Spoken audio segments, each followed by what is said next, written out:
Hey there, streakers. This is the Streaking Show, and I'm with my lovely co-host, Miss Jamie. How are you? Hello, wonderful. It's been a little while since we've been together on the show. You've been busy. Yes, I have. It's Christmas. It is Christmas. We are looking forward to talking with you today about the what we call porpoise effect.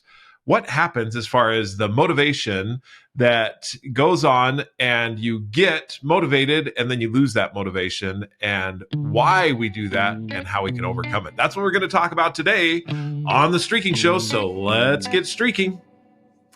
So you and I, we were out on our streaking walk run the other day, and we were talking about this idea of motivation. But I was trying to think back, what was it that started it? What was the question that I asked you that it was in regards to this particular topic?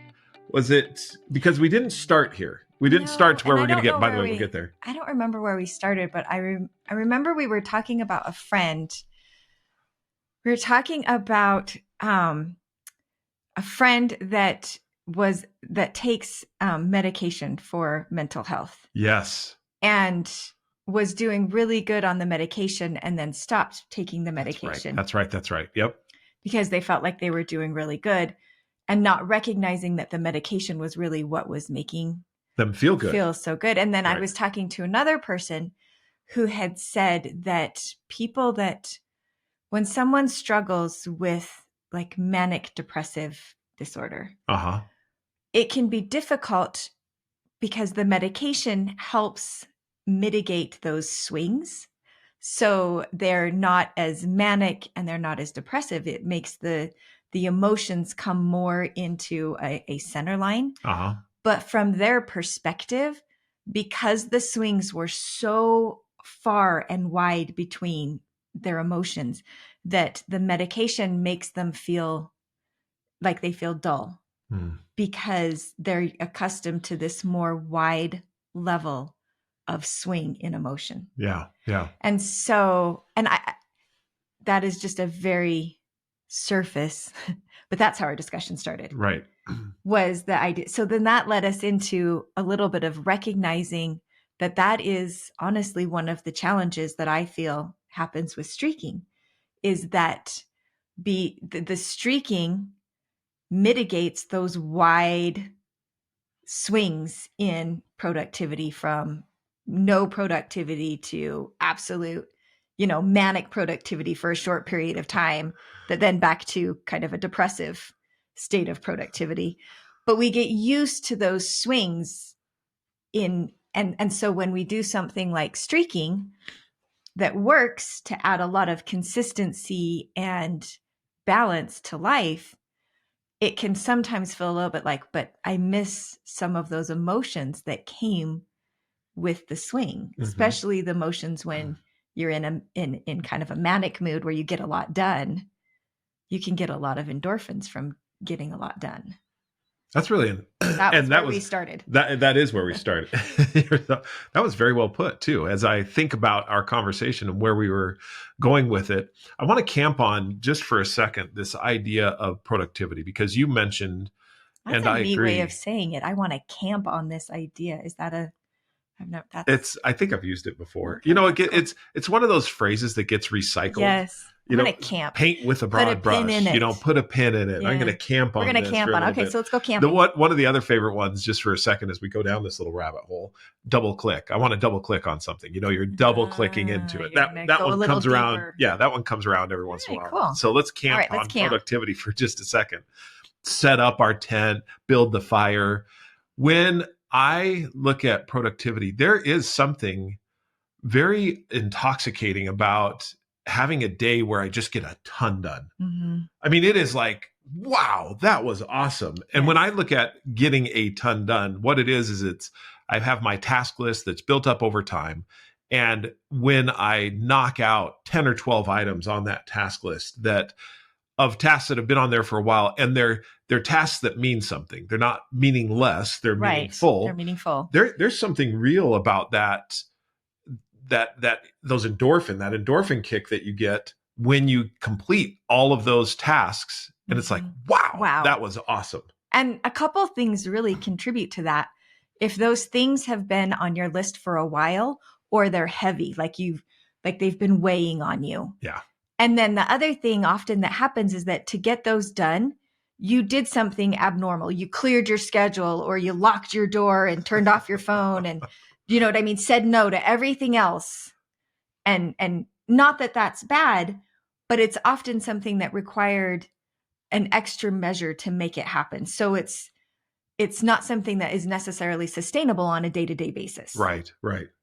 And so you did something amazing and you got it done, but that's part of the manic depressive part, is you're like, yes, I've got that manic, that opportunity to just really work hard and get a ton done.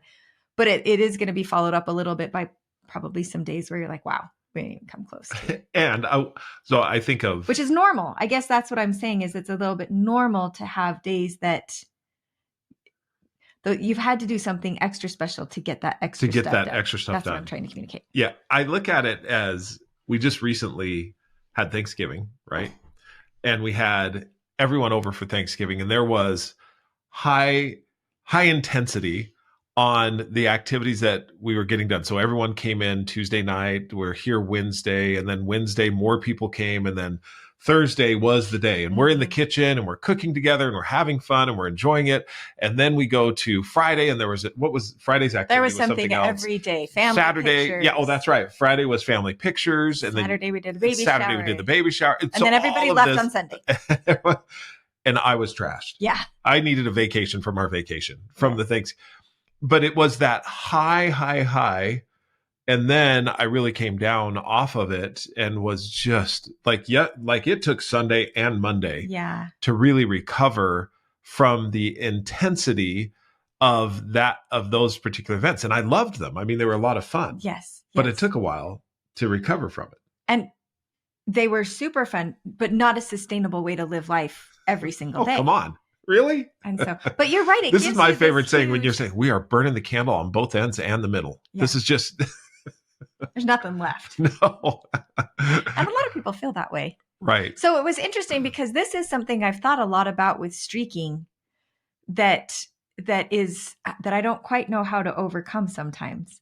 And it's that feeling of, we like those highs. Like it's this last weekend was super fun. Yeah, it's honestly, there is an addictive nature to that, to being able to get to those highs. I mean, that's what you look at, and that's something across the spectrum. And I mean, you could be unhealthily addicted to things. Mm-hmm. I don't think this is an unhealthy addiction, but it's something that I look at and say, wow, I really like that. Let's do another one. Right. However, well, so then we talked about, on our walk, we also we started talking about, because I have another friend Jamie has a lot of friends, and I've experienced this myself too, that I go through these lulls where I'm keeping my streak alive, but I feel like I'm not getting a lot of feeling from it. Yeah. And again, I was thinking of that same idea of the medication. I'm like, I'm consistently doing what I need to be doing, but I'm frustrated that I don't feel and what you want to be doing. Exactly. I mean, you want to be doing these things. Yeah.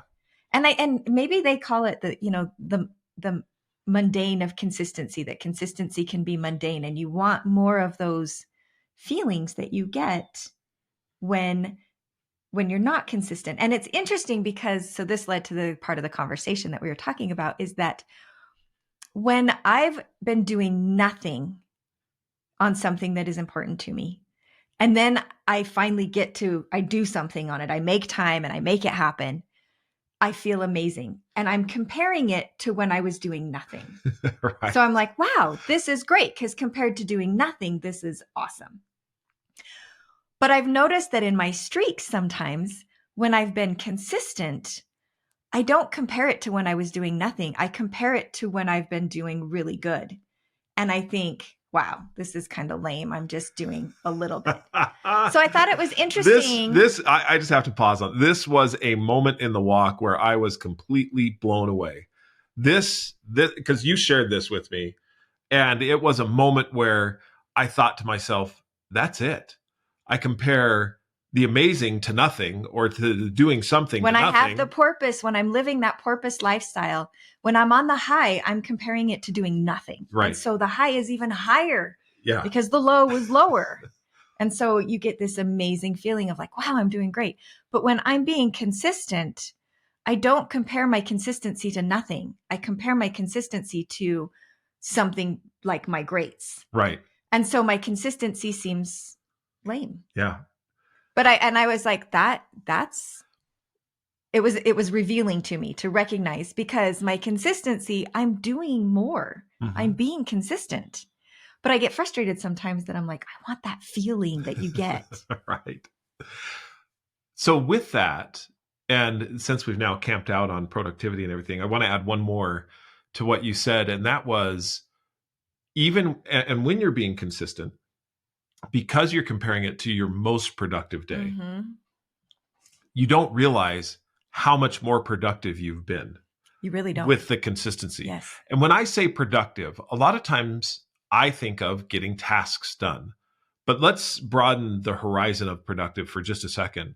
And let's call productive doing those activities that are getting you to who you want to be. Mm-hmm. That's productivity. So, for example, I remember talking with Talon once, and I think you'll relate to this. Sitting down on the couch, reading a book, to some people may not feel productive. Does this sound familiar? Yes. That you feel like you can feel like sitting can feel like wasting time. Right. However, he's reading the book, which is continuous learning and something that he wanted to continue to do, and gets him to where he wants to be. So productivity, just looking at productivity, is what you do to become who you want to be. And that can involve a whole bunch of things, from thinking, pondering, meditating, to exercise, moving, cleaning, whatever it is that you look at.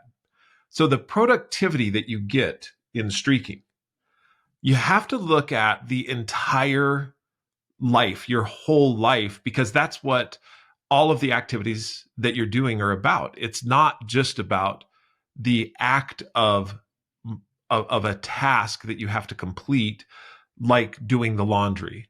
It's really about becoming the person you want to be, and the productivity that you get from having streaks, which are activities in your life that are going to get you to who you want to be. That is the absolute most productive you can be. Yet we compare that consistency to this time in our life where we just felt absolutely amazing. Yes. And find that consistency is lacking. Yes. You bring up a really good point. I love what you said about recognizing that the productivity, it's a shift in focus from what have I gotten done to who am I becoming? And that really is, that's a big shift. And it can affect a lot of the way that you approach things, because there's a lot of things that we can just get done. And I see it a lot in parenting as being a stay-at-home mom. There's a lot of things I have to do, but oftentimes my priorities have to do with the relationships I'm building with my children, the things that I'm teaching them, which isn't something you can check off a checklist. However, it does have things that I can do to promote that, to increase that, to create the opportunity for it. But it's, again, in remembering that it's this consistency of doing it over long periods of time that create. You bring up an interesting point too, as far as create the person you want to be. What you just said, as far as relationships, you can't create a relationship in a day. Mm-mm. A relationship is something that you cultivate through time. Yes. And a lot of little actions, a lot of little things. For example, I'm here, I work at home and I'm in my office, and I hear Jamie out on the phone, and you're consistently on the phone for like a couple of hours most of the time. And I'll come out and I'll ask, who are you talking to? And it's usually one of our children or a friend that you've been talking to. But it's not the first time that you've talked to that person. And it's not like the only time you talk to them in a long time. Mm-hmm. It's a conversation. It's almost like an ongoing conversation that is like, oh, we'll continue this tomorrow. And those relationships have been built up over time. that is what streaking does for you. That's the productivity that I see that's significant, is the strengthening of those relationships.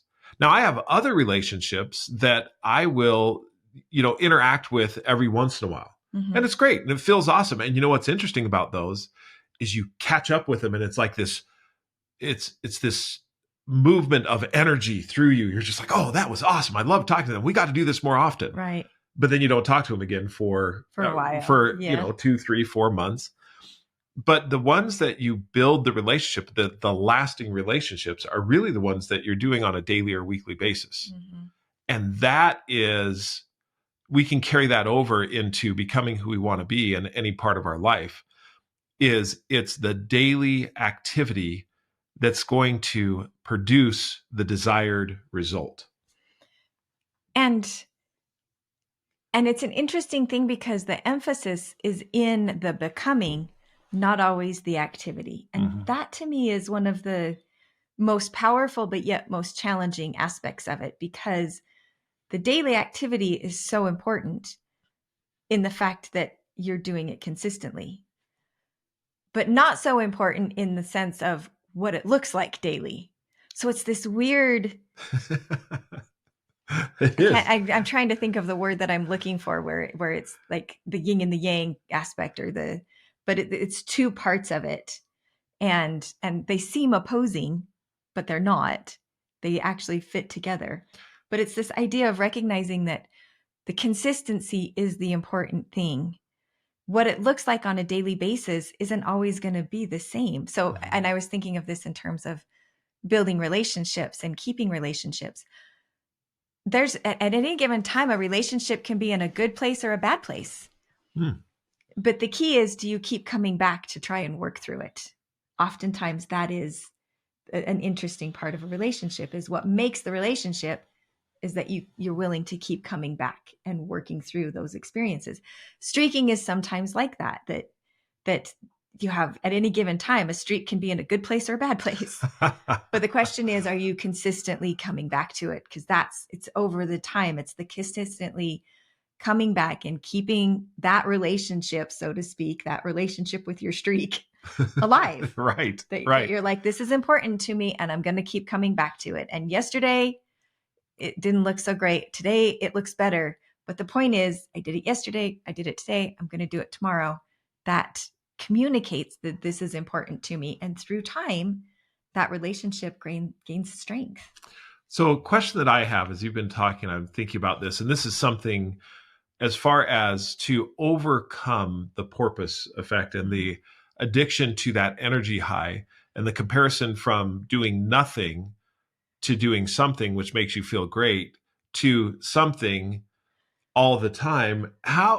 And this is something you and I talk about quite a bit, is how do I get that going to where I'm not looking at my streak as, oh, this really isn't doing anything at all. Mm-hmm. But I'm looking at it as saying, this is the floor of my success and I'm going to keep doing it. I think that inherent in streaking is one of the reasons why we started streaking, is because of that. I wanted to get away from this porpoise effect. And I think even more so is once I did it for 100, 120 days, 130 days, I was so much more productive toward my whole being than I ever had been. Mm-hmm. It's almost like I had to get past a certain point. And even to this day, there's some streaks that I have that I look at and I think, why am I doing this? Yes. Why am I still doing this? In the sense that I know it's something I want to do, pointing toward who I want to be. But what I mean by is this the smallest, simplest thing. Yes. And especially when you want to reach this grand place and you're like, well, I'm better than I was, but I'm still not grand. Do you know what I mean? Yes. And I'd rather be grand one day than mediocre all the others. All the other days. But it's interesting and it's a difficult thing sometimes. And this is also what started streaking, is that it's difficult to measure these things, the progress that you're making. It's difficult to look back at yourself 2, 3, 4 years ago and say, am I doing better? Am I better at being more kind? Am I better in my relationships? And sometimes there's places you're like, yeah, I am doing better, but sometimes it's hard to measure. Like, I don't know. I think I am. I do feel like streaking has helped me be able to measure that more confidently. Is that when I ask those questions, because that's the interesting thing is you don't stop asking the questions. And I used to think that streaking would get me to stop asking those questions. And now I've come to believe that it's good to ask the questions, that asking the questions is a constant kind of reevaluation of where am I at and how am I doing? And I've noticed that now when I ask those questions, I still sometimes have those feelings of like, still not where I want to be. But when I look at how far I've come, I cannot deny that the things that I'm doing have impact. Yeah. That no matter what, I may not be reading dozens of books with my boys every couple months, but I am consistently still reading with my boys. Yeah. So I have a question for you. And I know you always get nervous when I have these, but it's okay. I think you'll be all right with this. You recently were put into a leadership position for a women's group that has, I don't know what, 300 women? No, we have 112. 112, sorry. 300 I think was before. Yes, before. So 112. And you're like, no, we have 112. No, and she knows immediately because she has this board that shows all the women in the women's group. And these women vary in age and career, and you have moms of young children, you have moms of adult children, you have just the whole spectrum. Yeah, as far as women, married, women single, who are not women working, not working, in other words, in the home, they're in the home full time, others that are working, and so forth. So as a leader, as you look at a leader in teaching these principles, how would you help this group of women be able to accept consistency, to be able to say, look, on those days, so I think of the young mom where it seems like it's crazy. You've got 3 children. Your house is in complete disarray.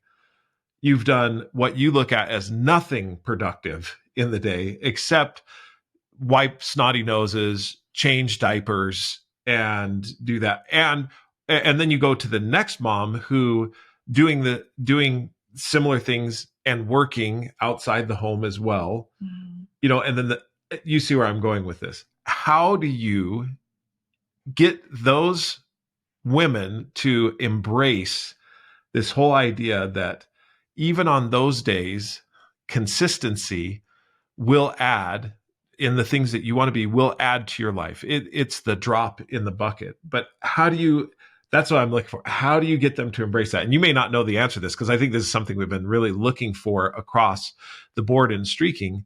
But what would appeal to them? There we go. That's the big question of the day. Okay. All right. So here we go. I'm ready. I'm just going to sit here and soak it in. I might go a little big on you, but go big. The other day, I started to think, I wonder how many of the things that I worry about that are like right in front of my face, that I worry about consistently, are the really important things as compared to the things that I don't worry about but are important. So maybe it's more the things, there's these things in life that seem urgent or right in front of your face that you're like, that you feel that you have to take care of. And then there's these other things that are really important, but they have no level of urgency to them. There's nothing that is making you do them. And so it's difficult to see that they're important. And at the time that I had been thinking about this, I was taking a little break and playing my solitaire game, which is kind of funny because you love this solitaire game. I do love solitaire. And at first I thought I loved putting things in order, which I do love. Like it's relaxing to me. Mm-hmm. And as I've progressed in the game, I've come to realize that when I play it on the computer will give me moves that are simple and right in front of my face. Like if I just go real quick and move the cards to the obvious things that are right in front of me, I'm able to put a few things in order, but I've come to realize that if I don't look a couple moves ahead, and I just do the cards that are easiest and quickest to see, oftentimes those moves take me to a dead end and I end up losing the game. Whereas if I slow down and look at the moves, look a couple moves ahead, I recognize that oftentimes the easiest move, the one that I want to do quickly, gives me an instant gratification in putting that in order, but isn't the move that will actually get me to win the game. And so I have to sometimes sacrifice the easy move for a long-term move so that I can actually win the game. So I wish I could do this in chess, because chess sounds smarter than solitaire, but it's in solitaire for me. But I was thinking about, as I had been pondering this idea of these things that are right in front of me that seem so important, but maybe they're not as important as these things that really are important, but they don't scream at me, but they're there. Streaking is what has helped me to put some of those things in perspective, has helped me to be able to say, there are these things that I know are really important, that are truly going to take me to where I want to go, not to some dead end.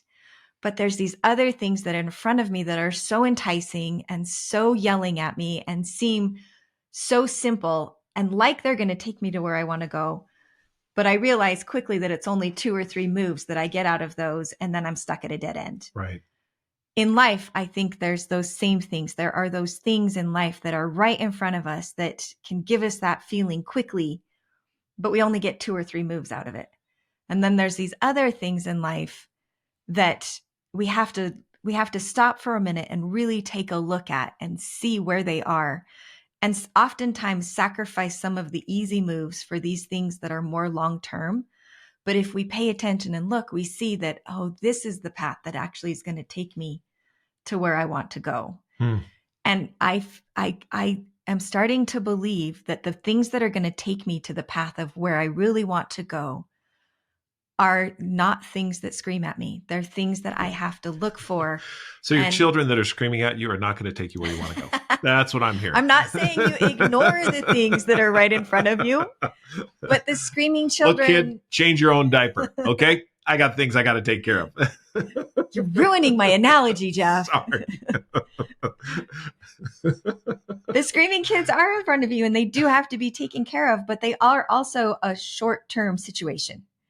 Whereas the time that you take to read with your kids or build relationships with your kids can get lost in all of the other things that you have to do unless you find a way to incorporate that into what you're doing. Like you're more intentional in it. And streaking has helped me with that, to recognize, oh, these are the things that I want to do. But if I don't find a way to be intentional about them, all of this other stuff that is needing to be done, but really is kind of short term, will take all of my time and energy. And streaking has helped me to store that time and energy for some of the things that are important, but never scream at me. Does that make sense? Completely. I'm lost in quite a few different thoughts that you brought up.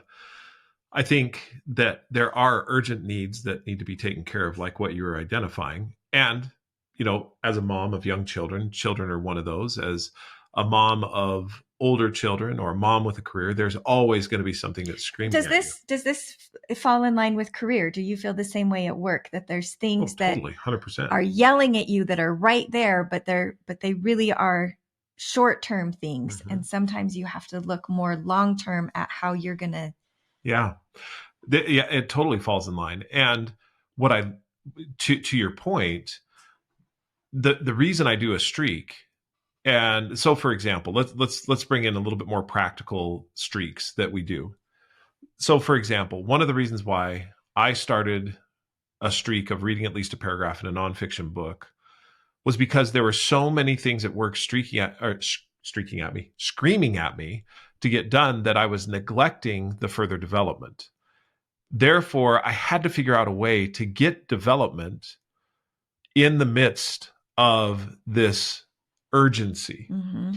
The way to do that, because the urgent thing seems like it's so much more important than anything else.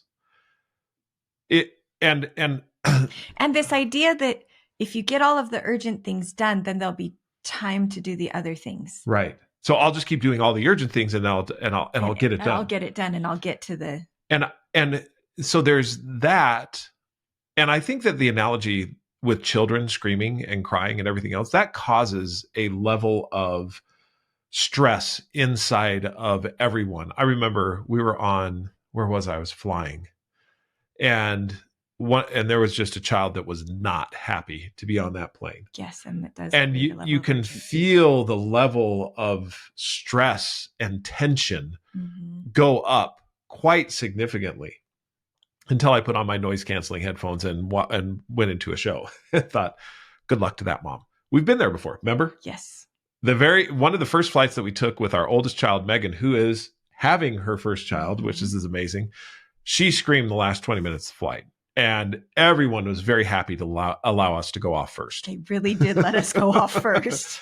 They're like, we're so glad you're leaving. Good luck. We'll let you go first. And you can feel that level of tension. And that draws its own energy. It really brings you to it. It demands. That's it. It demands the energy that you have. And therefore, when you get to the developmental side of things, and what I mean by that is, so for example, for you, one of your streaks, being very practical about it, is writing in your journal.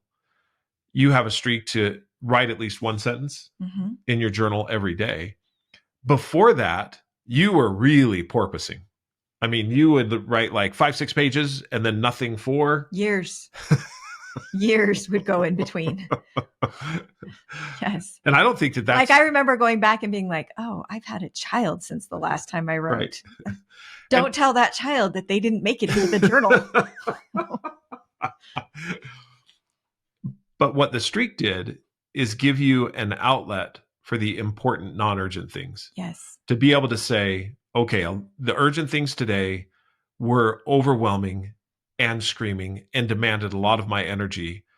This one thing that I have is really important to me. I'm going to write a sentence. Today was a difficult day.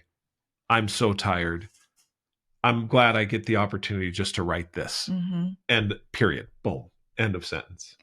But what that does is set it up so that when you do have a not so demanding day, and there will be not so demanding days. There are not demand. Your children are not crying all the time. Not all the time. And if they are, I think that you probably need to look into going to the hospital or something seriously wrong. Something seriously wrong all the time. Because they're trying to communicate to you that they are not comfortable. Anyway, when those days do come and you get that quiet moment and you have that opportunity, you know what? I'm going to write my sentence now. And the sentence turns into a couple of paragraphs of significant learnings that you've had over the last few days or few weeks.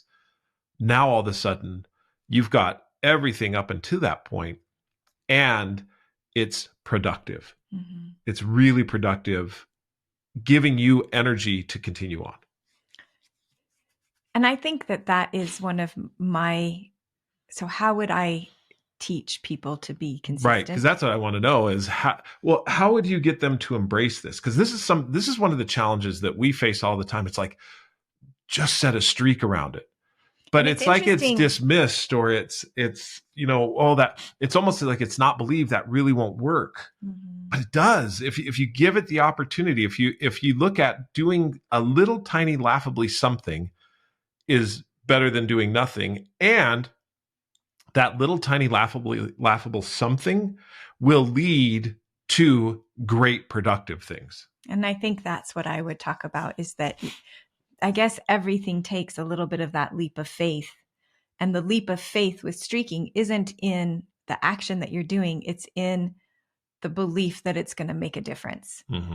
And it's, I guess for me too, I feel like on this podcast, I'm honest about my feelings about, I've been doing this for a lot of years. And sometimes I miss that feeling of that I got when I porpoised a little bit, because I don't get that as much with streaking, and being honest about that. But then looking at it and thinking, yeah, but I am doing more and I have more to show for it. And that makes me feel really confident and motivated to keep going.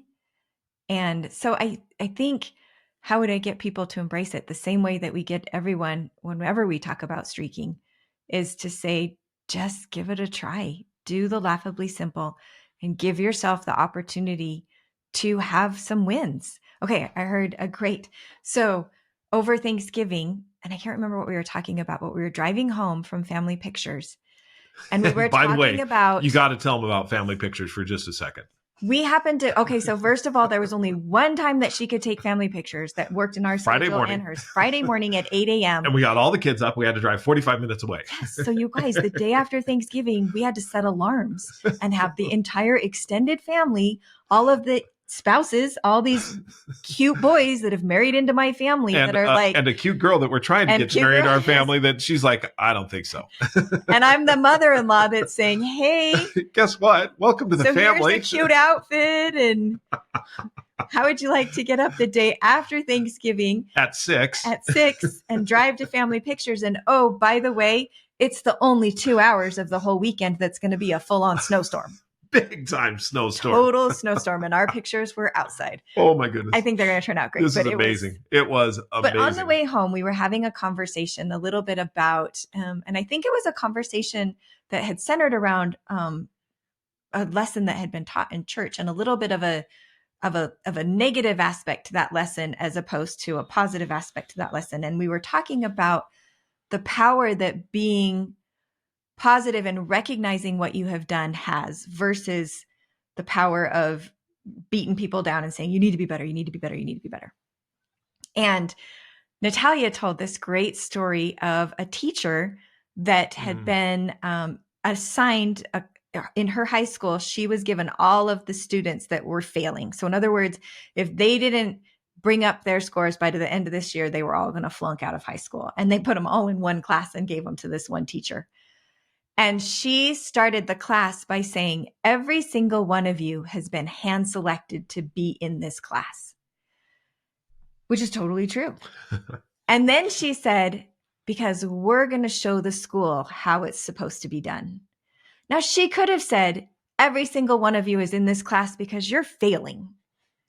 You've been hand selected because you're failing.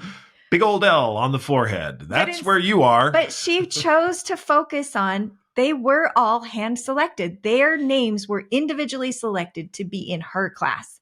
And she chose to look at it and say, because we're going to show the school how this is done. We've got this problem and they've asked us to show everybody else how to solve it. Yeah. And then Natalia went on to say this teacher would, whenever she would grade their assignments, she would give them a plus for however many they got right.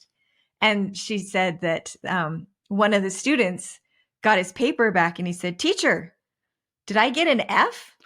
And she's like, yes, that is an F. And he goes, but you gave me a +2 with a big smiley face. And she said, yeah, because you got 2 right. And I just thought the power of, she didn't lie ever. It was still an F. That was true. But she chose to focus on, you got 2 right. Smiley face. You got +2. Let's focus on that. Let's write that really big so that look, you got 2 and we can build on that. That's what I feel like streaking does for us in our individual lives. It's like, let's give ourselves the +2. We probably know we're failing in some things and we're of anybody more aware of that than probably anybody else. We are all very intricately aware of our own failings, but streaking allows us to give ourselves a +2 and to say, you know what? I got a +2. I'm doing good. And when we focus on that +2, when we focus on the things we're doing well, it is motivating. It is motivating to feel like I can do better. I got some things right. I bet I can get some more things right. I bet if I put some low effort into this on this day, I can do even better. And through time and consistency, you change, because what's happening is that teacher was changing the way that those students viewed themselves. And that's what I feel like streaking does for us, is it gives us the opportunity to change the way that we view ourselves. We're not lying to ourselves. We're still being truthful, but it helps us put the focus in a place that is more positive, more motivating, and also truthful. We still got some right. Let's focus on that and be good with it and move forward. Such a great analogy, because I look at what that teacher did and she set up a floor of success. Mm-hmm. Let's build on the +2. Let's build on the +1. Whatever it is, +1 done consistently every single day adds up to a lot more than doing nothing. And then having one day of huge, massive success, but then back to doing nothing. And I think sometimes people are afraid to focus on the positive because they feel like I think they're afraid to focus on the small positive, the small little positives. Yeah, because you bring up a great point. I want you to expand on that. I'm going to embrace mediocrity. Yes. And this embracement of mediocrity is going to somehow bring me down into the dregs. But doing nothing, that's not going to do that. It's only if I embrace mediocrity.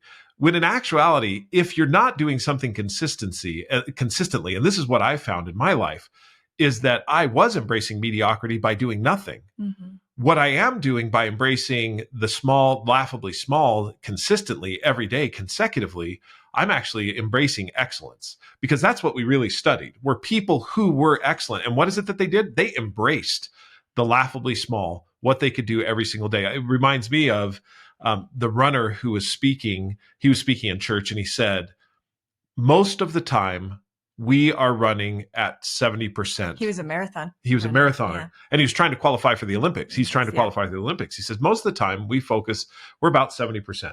Most of my runs are 70%. Then there's the one where I really focus on the intensity and put it up a notch. But if I do that all the time, in actuality, it causes burnout. And it's not sustainable. That's what I was just going to say. If he doesn't do the runs at 70%, he's not going to have the level of 100% be where he wants it to be. Yeah. And that's what streaking has done. So that's what I would share. That's what you'd share with them. What I would share. Is embrace that. And that's what I would share really with anyone in any phase of their life. What you're embracing as far as productivity is, are you producing the life that you want to have? Mm-hmm. And how do you produce that life? Through laughably small, consistent activities that are aligned with who you want to be. I think we're done. There we go. Thank you very much. We appreciate everyone listening in. Hopefully you've had some thoughts and ideas as we've talked about the porpoising effect and what you can do to actually not do that anymore and get even more productive and produce the life that you want. If you want to learn more about streaking, you can do that by buying the Streaking book at Barnes & Noble, Amazon, or anywhere books are sold. You can also download the Streaking app. It just gets better and better. Jamie, the other day, I showed her one of the betas that we have coming out. She's like, this is such a cool app. And she didn't always feel that way. I do now, though. I love it. I know. That's what other thing, just in our closing here, Jamie said to me the other day, she says, how do we avoid being in an echo chamber? And I said, all I need to do is have conversation with you. No echo chamber there. It's going to be real.